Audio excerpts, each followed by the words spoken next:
Though not every aspect of this landmark HBO show has aged well, there are still lots of inspiring moments to look at. Does it always have to be about them? Just, give me a call when you're ready to talk about something besides men for a change. Welcome to MsMojo, and today we're counting down our picks for the top 10 feminist moments on Sex and the City. Before we begin, we publish new content every day, so be sure to subscribe to our channel and ring the bell to get notified about our latest videos.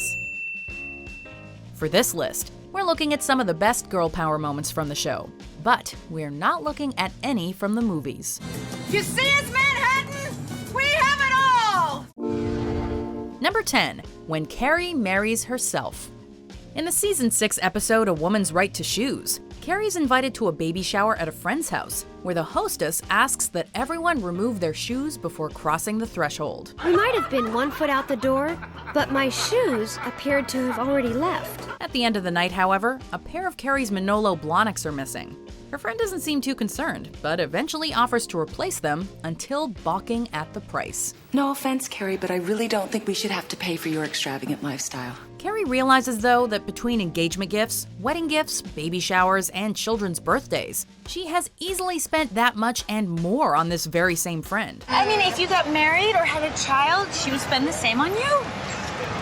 And if I don't ever get married or have a baby, what?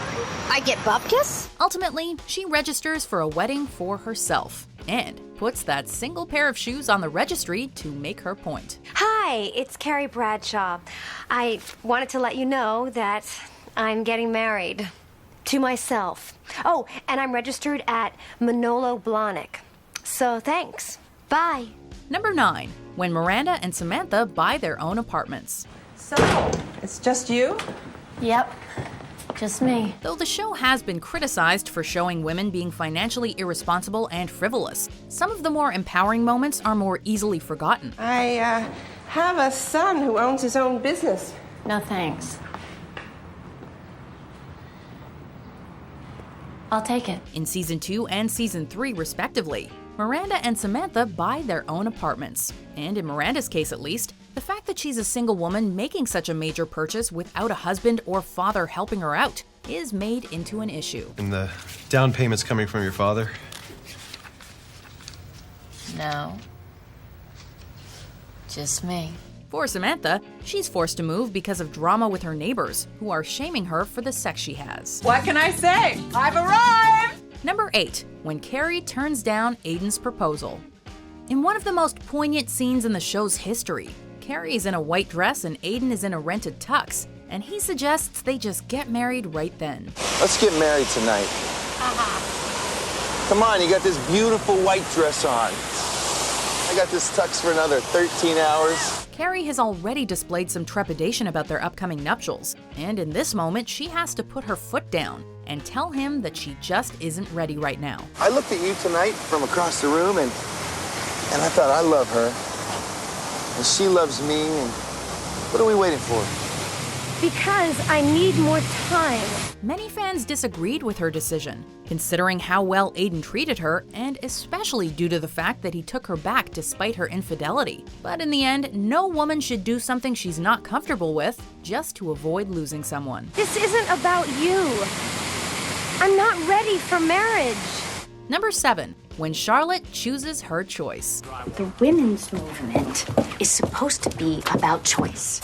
And if I choose to quit my job, that is my choice. Though this sort of feminism may not exactly be intersectional, when it comes down to it, it's all about a woman's right to choose. Even if that choice means quitting your job and redecorating all day. I'm quitting my job to make my life better and do something worthwhile like have a baby and cure AIDS. Miranda calls Charlotte out on what she deems to be a flaky life decision. But in the end, they both realize that there's no one right path that works for everyone. Charlotte, I don't have time for this. I have to go to work. Some of us still have to go to work. I choose my choice. I choose my choice. On top of that, this episode also features a storyline about one of Samantha's partners asking her to do a little personal grooming, and her refusing to comply unless he does the same. We have to run to Helga the hot waxer every other week, but them?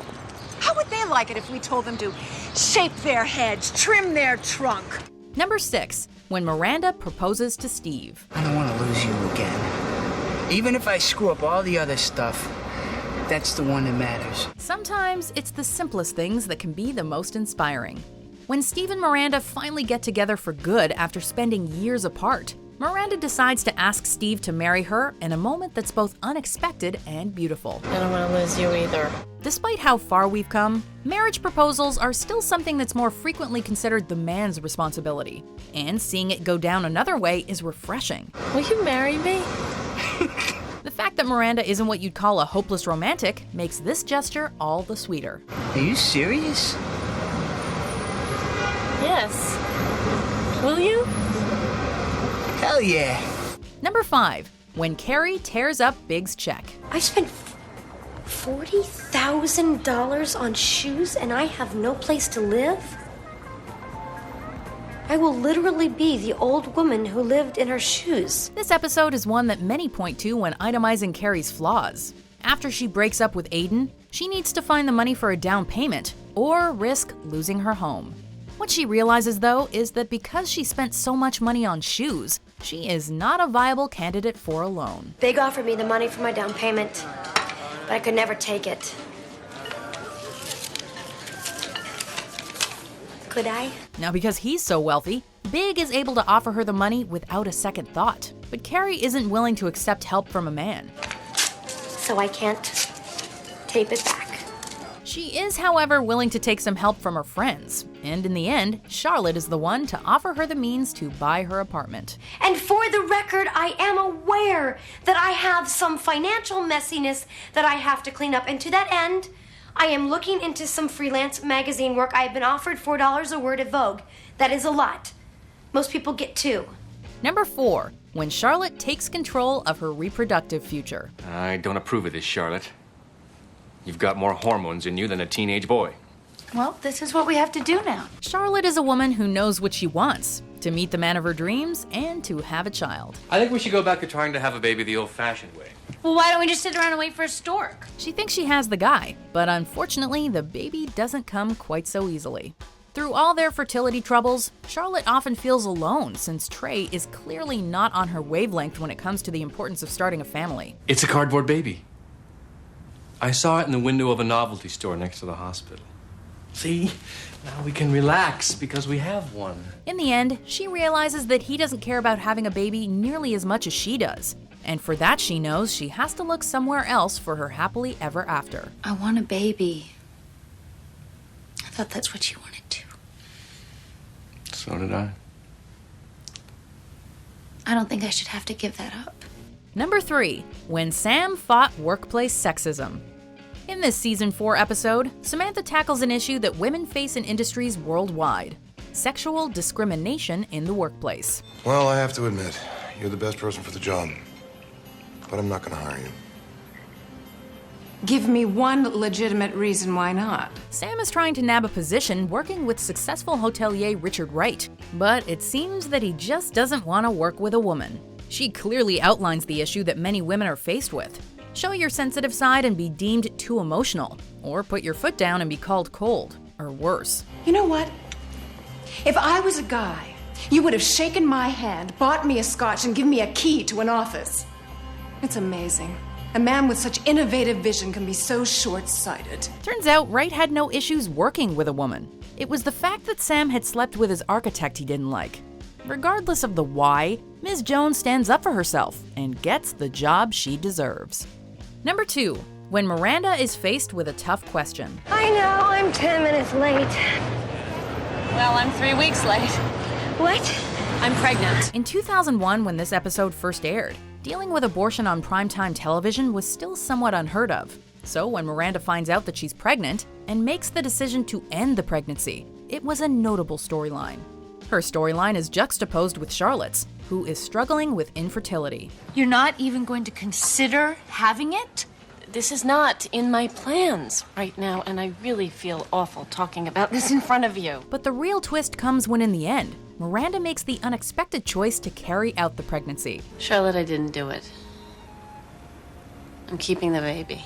Throughout the episode, Carrie and Samantha share their own stories of having abortions, which works to destigmatize the act and show that it really is a woman's right to choose. We've all been there. I haven't. I've had 2. Carrie, how many have you had? 1. Before we unveil our number 1 pick, here are some honorable mentions. Excuse me. I was wondering if you like to dance. Oh, well, thanks, but tonight is just us girls. As I began to get dressed, I realized that I'd done it. I just had sex like a man. And that would make you... I'm 45. I have nothing to hide. Number 1, when the girls choose each other as soulmates. The longer I sat at that table, the more alone I felt, and it really hit me. I am 35 and alone. You are not alone. One of the show's saddest episodes features Carrie trying to celebrate her 35th birthday, but encountering problems when it seems that all of her friends have stood her up when she's left at the restaurant alone. I hate myself a little for saying this, but it felt really sad not to have a man in my life who cares about me. She finds herself questioning her happiness being single, and how days like this make her wonder if she needs a man in her life. With her trademark eternal optimism, Charlotte chimes in with a suggestion that ultimately leads the rest of the series. Don't laugh at me, but maybe we could be each other's soulmates. She proposes that they be each other's soulmates, and just let men be in their lives for fun. Well, that sounds like a plan. Embracing the importance of female friendships is one of the most subtle feminist acts in the whole series. Do you agree with our picks? Check out these other great clips from MsMojo and subscribe for new videos every day.